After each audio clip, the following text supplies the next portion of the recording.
Hi friends, welcome to our channel. అందరూ బాగున్నారా? మేమైతే ఈరోజు కొండకు వచ్చాము. మా ఆయనకుంది బోదంటి చెట్టు. దాని ఆకులు తింటాం మేము. లేత ఆకులు తింటాము. ఆ తర్వాత దాని పువ్వులు కూడా తింటాము. ఇప్పుడేమో కాయలు అయితే తీయడానికి వచ్చాము. ఇప్పుడు ఈ చెట్టు స్పెషల్ ఏంటంటే మా గిరిజనులు పెంచుతామండి. ఆకులు ఉపయోగమే, లేతవి అనమాట చిగురు అయినప్పుడు తింటాము.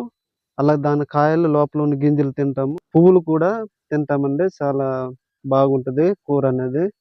ఇది బోదంటి చెట్టు అంటాము. ఆ కూర అది మా భాషలో అయితే వాబానిస్ అంటాము. చాలా ఉపయోగకరంగా ఫ్రీగా దొరికే కూర అన్నమాట. 3 విధాలుగా మాకు ఉపయోగపడుతుంది. కొండల్లో అనేది పెంచుకుంటున్నాము. సో ఉపయోగపడుతుంది కనుక చూపిస్తాం గింజలైతే ఇప్పుడు మేము.